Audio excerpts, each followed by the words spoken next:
Merci de choisir Kinactu Télévision pour vous informer. Mesdames et messieurs, bienvenue à cette session d'information à la une de l'actualité. Plusieurs membres du cabinet du ministère de la Justice sont diagnostiqués positifs à l'empoisonnement. La police scientifique y a découvert des substances toxiques aux réfrigérateurs, toilettes et meubles. C'est mercredi 4 septembre, l'on célèbre la Journée internationale de la santé sexuelle qui impacte le mental humain, une occasion aussi pour sensibiliser contre les infections sexuellement transmissibles.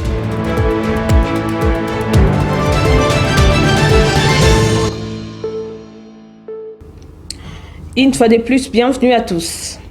Au premier rang, on aborde la clôture de la première édition du Forum économique sur l'investissement RDC-Chine à Pékin, présidé par le vice-premier ministre de Transport Jean-Pierre Bemba Gombo, représentant du chef de l'État. Ces cadres de concertation a permis aux partis de décider sur le partenariat stratégique et du renforcement des relations économiques avec un suivi rigoureux et permanent. Suivez.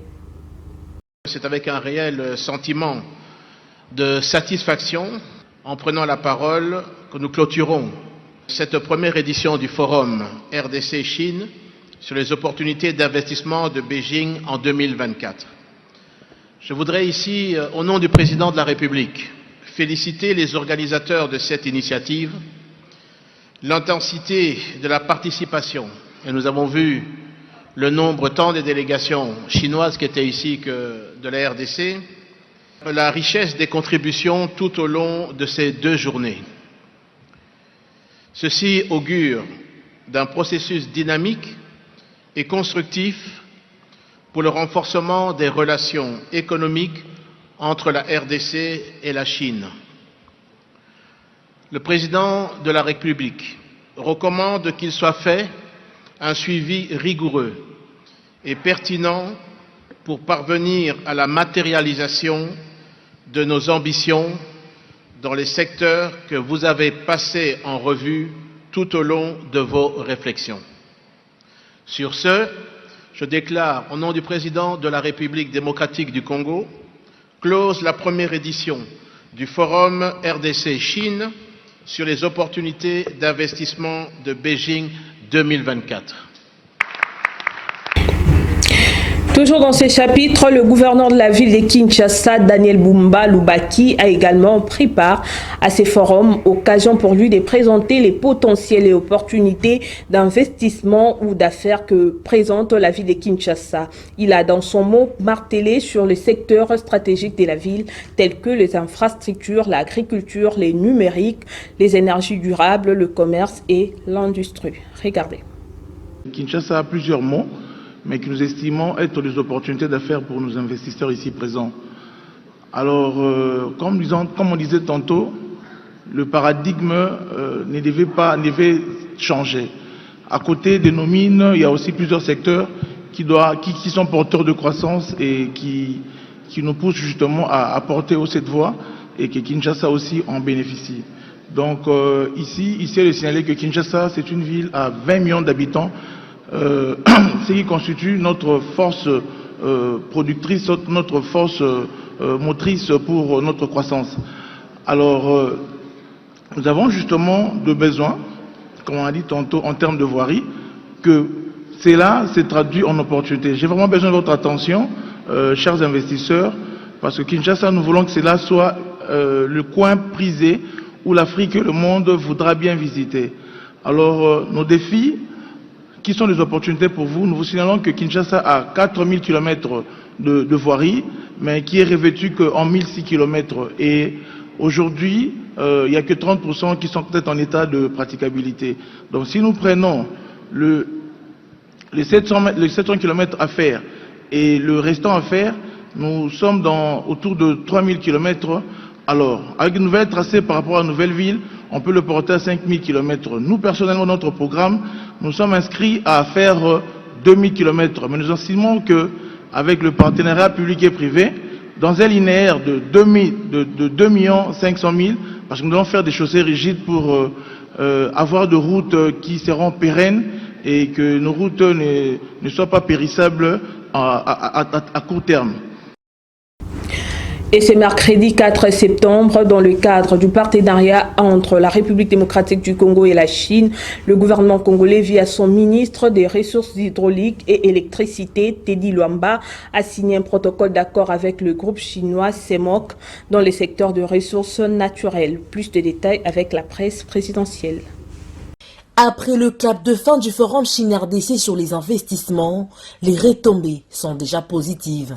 Ce mercredi 4 septembre 2024, la RDC, à travers son ministre des Ressources hydrauliques et électricité, le professeur Luamba Teddy, a signé un mémorandum d'entente avec le groupe chinois CEMOC pour établir un partenariat d'accompagnement avec le leader international dans le secteur des ressources naturelles engagé en faveur de la transition énergétique. Le ministre congolais confirme que ce futur partenariat permettra non seulement d'accroître la puissance de l'énergie électrique desservie aux populations, mais l'activité minière en bénéficiera aussi pour garantir une constance dans la fourniture en électricité. Il s'agit de lancer un partenariat avec un groupe chinois, CEMOC, qui va permettre à construire des centrales photovoltaïques, des parcs solaires à côté de toutes nos centrales hydroélectriques. Les parcs photovoltaïques sont très faciles et assez rapides à pouvoir implémenter. Nous avons un target maximum de 24 mois et un minima de 18 mois, 600 MW supplémentaires sur le réseau congolais. Ça sera une augmentation substantielle sur notre économie et une certaine stabilité dans la fourniture d'électricité. Le CEMOC est prêt à apporter sa contribution nécessaire à l'essor de l'économie congolaise et aussi à la transition énergétique de la RDC.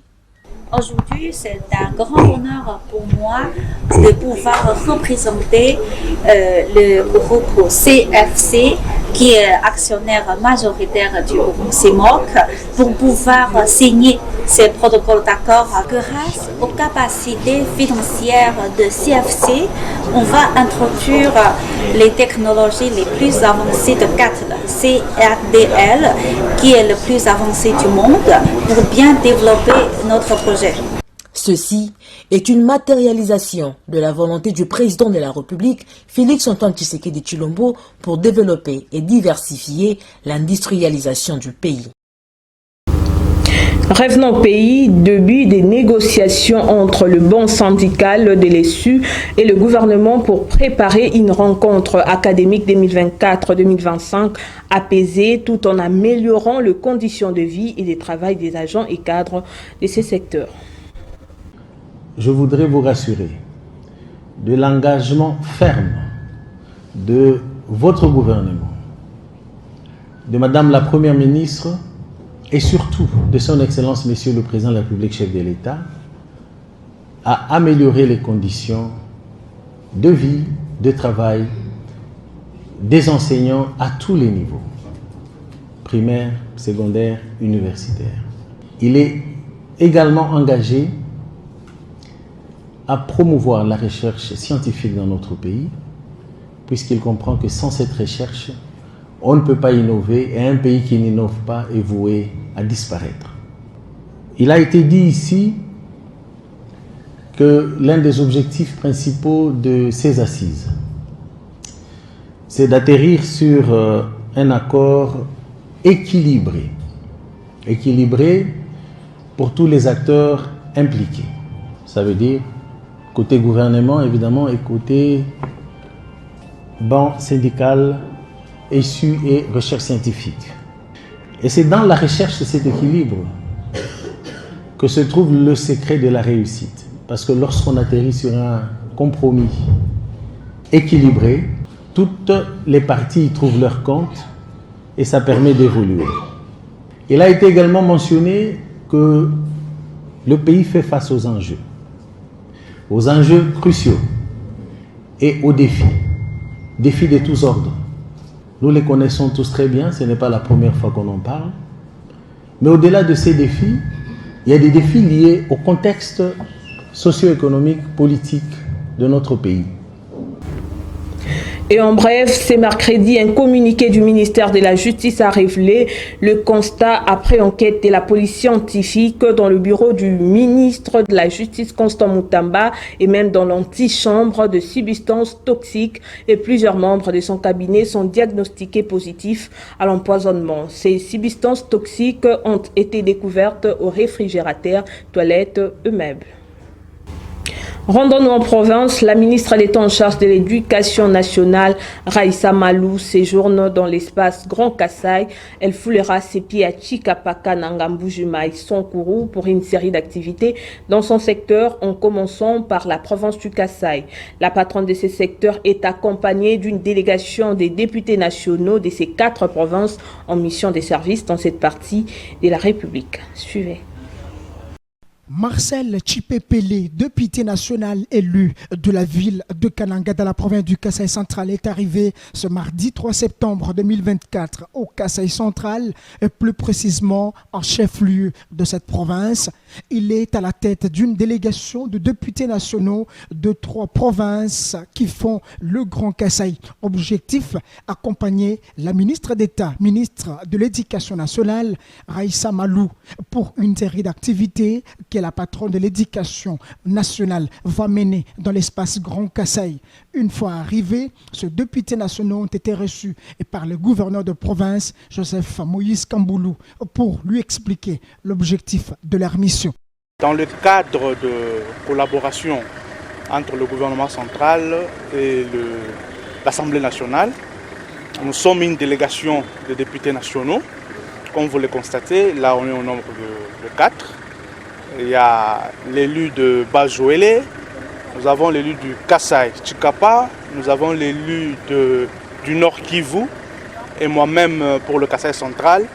Nous sommes venus accompagner Madame la ministre d'État à l'Éducation nationale pour une série d'activités.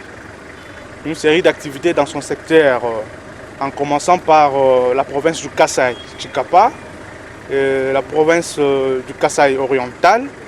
Et demain, il sera avec nous ici pour le Kasaï central. Entre autres activités, l'inauguration de l'Athénée royal de Kamaï, puis la visite de quelques écoles aussi. Notons que la ministre de l'Éducation nationale, Raissa Malou, est arrivée à Kananga, chef-lieu de la province du Kasaï central, ce mercredi 4 septembre 2024. Elle a été accueillie par le vice-gouverneur de province. Et parmi les activités qui seront menées à Kananga au Kasaï central par la ministre d'État, ministre de l'Éducation nationale, figure l'inauguration de l'Athénée royal de Kananga, réhabilité sur les fonds propres du gouvernement de la République démocratique du Congo. Dans cette période de la rentrée scolaire, le ministre de la Santé publique, Hygiène et Prévention, Roger Kamba, a fait le point de la situation du Mpox en République démocratique du Congo. Le respect des gestes barrières et des consignes sanitaires est le seul moyen pour ralentir la progression de cette maladie. Actuellement, la RDC enregistre plus de 19 000 cas suspects et plus de 6 à 50 décès. Alors que les élèves rentrent à l'école, leur santé et celle du personnel éducatif demeure une priorité absolue.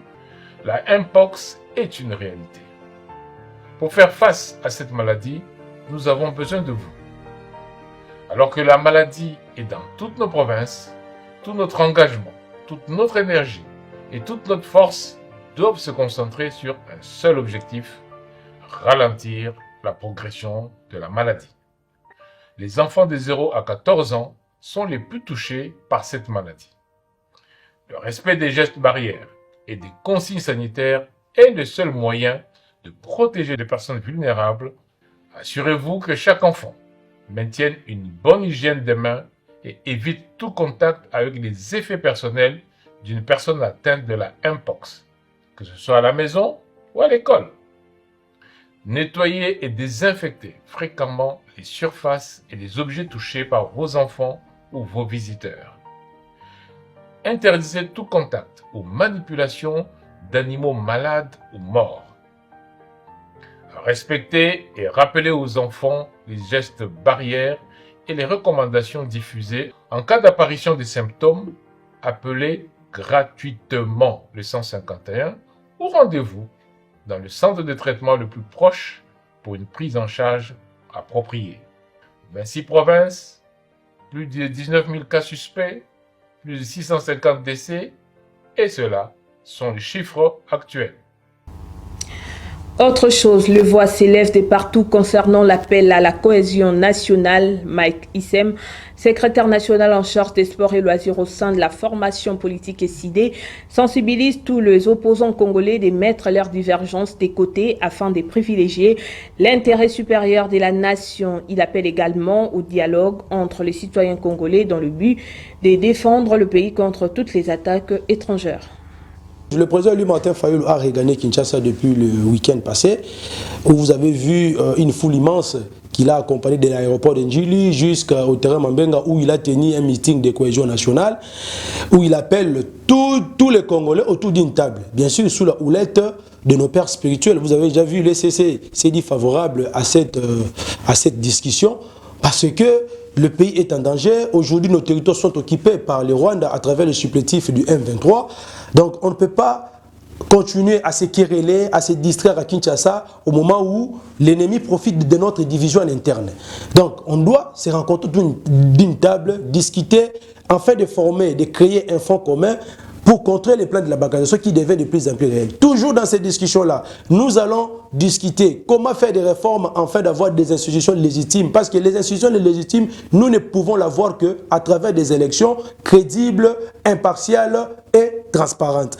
Voilà la quintessence de l'initiative prise par le président Martin Fayulu. À ce stade, on n'a pas besoin de débats inutiles. On n'a pas besoin de débats, de discussions pour distraire la population.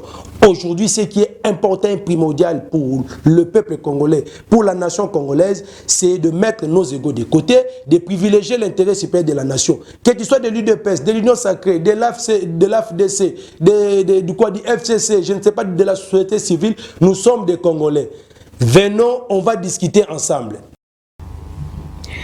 Des 190 vendeurs victimes de l'incendie du pavillon 5 du marché de la Liberté dans la commune de Massina ont bénéficié de l'aide du gouvernement central pendant cette période de la rentrée scolaire. C'était mardi dernier au cours d'une cérémonie organisée pour la circonstance.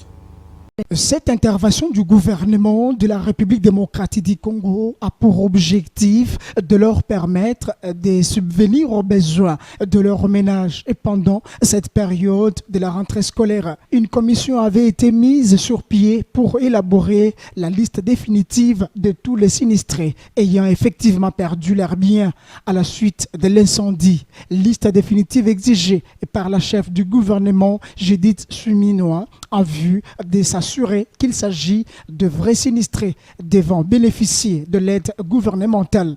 La même commission a procédé à l'évaluation de pertes en marchandises et d'autres matériels en vue d'envisager une indemnisation comme soutien à la reprise des activités. Aussi, une réponse structurelle est prévue à travers l'institution d'une commission institutionnelle chargée de la problématique de la modernisation des marchés des agglomérations de la République démocratique du Congo.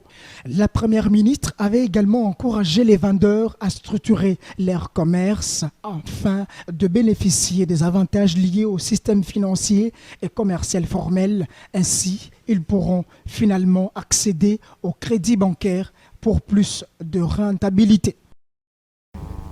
Poursuivant ces journaux, Le Monde célèbre ce mercredi 4 septembre la journée internationale de la santé sexuelle prônant le droit de chaque personne au bien-être sexuel. Le but est de développer la prévention et la lutte contre les IST, le VIH et les différents concernés. Jovine Binga. La santé sexuelle est un droit humain. Tout au long de la vie, de l'adolescence à la vieillesse, l'accès à la santé sexuelle est important et nécessaire. Par définition, la santé sexuelle est un état de bien-être physique, mental et social dans les domaines de la sexualité qui est avant tout mental. Elle passe par le désir, la libido, l'excitation et l'attirance. D'après l'OMS, la santé sexuelle est déterminée par la qualité et la sécurité de relations entre les individus. C'est dans ces cadres que chaque 4 septembre de l'année est célébrée la Journée internationale de la santé sexuelle. En effet, bien qu'elle soit un droit humain fondamental, l'accès à ces droits est loin d'être atteint, surtout lors des périodes de crise. Cependant, pour permettre à tous de jouir d'une santé et d'un bien-être sexuel, l'accent est mis sur l'éducation, le conseil, la prévention et les soins liés à la sexualité, à l'identité sexuelle et aux relations sexuelles afin de développer la prévention et la lutte contre les infections sexuellement transmissibles, le VIH-Sida et différents cancers. Le premier impact mental sur la santé sexuelle se perçoit sur le plan physique, notamment des troubles et dysfonctions sexuelles. Par ailleurs, la santé sexuelle est aussi la possibilité de vivre des expériences sexuelles agréables et sûres, exemptes des coercitions, des discriminations et des violences, c'est-à-dire une sexualité saine, en d'autres termes, les consentements qui doit être libre, éclairé et par une personne apte à consentir. Le consentement est un état d'esprit qui doit être communiqué et qui peut être révoqué à tout moment. Créé en 2002 pour sensibiliser sur l'importance de la santé sexuelle et promouvoir les droits sexuels de tout un chacun, il s'agit de mettre en avant le bien-être physique, mental et social, et ce sans tabou. Profitons de cette journée pour faire un point sur les aspects mentaux et sociaux de la santé sexuelle. Toujours dans le cadre de la célébration de la Journée internationale de la santé sexuelle en République démocratique du Congo, l'on constate que la sous-information de jeunes en la matière constitue un frein pour une santé sexuelle saine. Le chargé des sensibilisations de jeunes du projet Mabota, Patrick Mukengeshai, interpelle les structures qui viennent en appui dans ces secteurs. Et par rapport aux activités menées sur terrain avec les associations, avec les mouvements de jeunes, avec les organismes, n'est-ce pas, qui viennent en appui à l'État congolais, et par rapport à cette journée, on peut évaluer, n'est-ce pas, selon notre expertise, jusqu'à 20 à 30%. Beaucoup de jeunes aujourd'hui ne sont pas informés, en tout cas, sur la santé sexuelle. Le travail, justement, abattu par ces organismes qui viennent en appui, à l'État congolais, n'est pas, en tout cas, diligenté vers cette catégorie de personnes. Et pourtant, c'est le travail que certaines associations, certaines structures qui s'occupent de femmes handicapées, de jeunes filles handicapées, vous l'avez dit, il y a même des femmes qui sont violées, qui restent des années suite au traumatisme subi et par ces actes qui restent comme ça, et pourtant elles doivent jouir de leur bien-être sexuel, comme vous l'avez dit. À ce niveau-là, nous interpellons les structures parce que l'État ne sait pas tout faire. Parce que quand nous parlons de la santé sexuelle, de la même manière qu'un être humain normal, avec toutes les facultés, doit faire un effort pour construire sa santé en mangeant tel ou tel aliment, en consommant tel ou tel fruit pour être en bonne santé. C'est de la même manière, en tant qu'être humain, handicap ou pas, doit faire un effort pour construire sa santé, surtout sa santé sexuelle, ce qui n'est pas le cas pour cette catégorie de personnes. Il n'y a pas un âge approprié pour déjà commencer à apprendre la sexualité à l'enfant. C'est justement à l'âge où l'enfant, n'est-ce pas, qui est enfant, découvre que ça c'est bien, ça c'est mauvais. Déjà, avec un enfant qui a 11 ans, 12 ans, même 8 ans. Il y a des enfants de 8 ans qui utilisent les téléphones portables, qui utilisent Internet à la maison. Abordons les questions sportives au niveau national pour parler du début des séances d'entraînement des léopards de la République démocratique du Congo. Depuis mardi dernier au stade des Martyrs de la Pentecôte, en vue de livrer les rencontres de la première et celle de la deuxième journée des éliminatoires de la CAN Maroc 2025. Espoir qui n'en veut dit. Sous la direction de Sébastien Desabre, une vingtaine de léopards congolais ont pris part à la première séance d'entraînement au stade de Martyrs de la Pentecôte le mardi 3 septembre dernier. Comme est de coutume, l'ambiance entre joueurs, staff technique et staff médical était au rendez-vous tout en restant vif au cap. Aucun cas de blessure ni de problèmes sanitaires est signalé du côté staff médical après les tests dont ils étaient soumis à leur arrivée. Aussitôt atterris dans le sol congolais, le capitaine des Léopards de la RDC, Chancel Mbemba, a participé à la séance de travail de ce mercredi dans la matinée au mythique stade de la capitale pour se mettre en forme. Plus que 2 jours nous séparent de l'affiche République démocratique du Congo, Guinée, en marge de la première journée des éliminatoires de la Coupe d'Afrique des Nations Maroc 2025 à Kinshasa. Et les Congolais seront accueillis par les Éthiopiens le 9 septembre prochain à Dar es Salaam pour le compte de la 2e journée de ces éliminatoires. Rappelons que la RDC hérite le groupe H après les tirages au sort aux côtés de la Guinée, la Tanzanie et l'Éthiopie. Notons que c'est ce mercredi 4 septembre que va débuter le match des éliminatoires CAN 2025 qui ne dure que 2 mois et demi. Dont le 19 novembre prochain, on connaîtra le 23 pays qualifiés pour la 35e édition de la CAN de son histoire.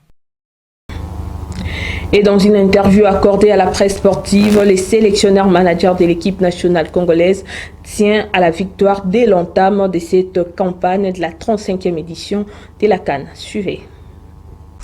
C'est vrai que c'est une nouvelle compétition qui va se jouer en tout cas en 2 parties, les qualifications qui vont se faire en 3 mois en fait. Donc nous, on aborde comme une compétition, toutes les équipes sont sur la même pied d'égalité et qu'il faut bien aborder ce premier match pour être bien lancé dans la qualification. On va avoir des adversaires qui sont difficiles devant nous. Comme d'habitude, on va être le plus sérieux possible pour essayer de démarrer cette campagne de qualification par une victoire. Non, on revient jamais à la case départ. On a fait du travail depuis 2 ans, donc on a progressé. Après, non, je pense pas qu'on soit favori. En tout cas, nous, ce qui va nous intéresser, c'est déjà sur cette partie de qualification-là, de faire mieux que ce qu'on avait fait la dernière fois. Vous rappelez-vous que quand j'étais arrivé, on avait dans cette campagne de qualification, on était dernier. Et ce qu'on souhaite, c'est en tout cas mieux démarrer cette campagne-là que la RDC l'avait démarré pour la dernière CAN en Côte d'Ivoire. Voilà, donc, mais c'est un long chemin avec des étapes. Il y a une première étape, c'est la qualification. Il n'y a que 2 qualifiés sur 4 équipes, tout le monde le sait, donc à nous d'être le plus performant possible sur ces 6 matchs, et notamment sur les 2 matchs de ce mois-ci. Parlons cette fois-ci des valeurs nutritives. Que savez-vous du sésame? Complétez votre connaissance à travers ce que la rédaction vous propose. Le sésame est une plante annuelle de la famille de Pédaliciae, largement cultivée pour ses graines. Elle aurait été domestiquée dans le sous-continent indien et il est même probable que ce soit la première plante oléagineuse à avoir été cultivée. Le sésame est principalement cultivé dans les régions tropicales, subtropicales et tempérées chaudes d'Afrique et d'Asie. Il connaît un fort développement dans le pays subsahérien du fait de sa culture facile et des faibles coûts de production. Cette petite graine oléagineux au délicat goût de noisette est utilisée partout à travers le monde. Le sésame est un trésor de bienfaits nutritionnels. Le sésame fait partie des aliments les plus riches en antioxydants. Ces oxydants ont la capacité de protéger les cellules du corps de l'effet néfaste des radicaux libres. Ces derniers sont impliqués dans l'apparition de maladies liées au vieillissement, de certains cancers et de maladies cardiovasculaires. Les principaux antioxydants du sésame sont la vitamine E, le sésamol, le sésaminol et les tocophérols. Il provient à certains cancers de la femme. Le sésame est particulièrement riche en lignanes, des composés végétaux à l'effet proche de l'hormone sexuelle féminine. Outre ses précieux lipides, le sésame est considéré comme l'un des aliments les plus complets en raison de grandes variétés de micronutriments qu'il contient. Côté minéraux, il est ainsi particulièrement riche en calcium, en magnésium, phosphore, potassium, fer et zinc. Côté vitamines, il contient de la vitamine E en grande quantité ainsi que de vitamines B1 et B6 en quantité appréciable. Le sésame est également source de vitamines BD et B3 et de folates. Rappelons par ailleurs que le grain de sésame est ce qu'on appelle en lingala le wangila. Il est très nutritif et très bon pour la santé de toute la famille. À présent, la page météorologique. Sachez que la pluie s'annonce demain matin à Kinshasa. La température sera de 24 degrés Celsius avec une ressentie plus chaude, soit 26 degrés Celsius. La force du vent oscillera aux alentours de 6 km par heure et à l'après-midi, de nombreuses éclaircies parsemeront le ciel. La température atteindra les 33 degrés Celsius, mais la température ressentie sera plus chaude. Et enfin, dans la soirée, il faudra s'équiper en conséquence pour affronter la pluie, car la température retombera vers 30 degrés Celsius.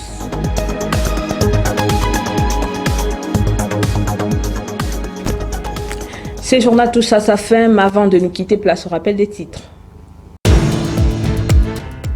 Plusieurs membres du cabinet du ministère de la Justice sont diagnostiqués positifs à l'empoisonnement.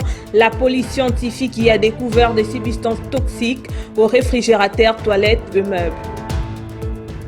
C'est mercredi 4 septembre, l'on célèbre la Journée internationale de la santé sexuelle qui impacte le mental humain, une occasion aussi pour sensibiliser contre les infections sexuellement transmissibles.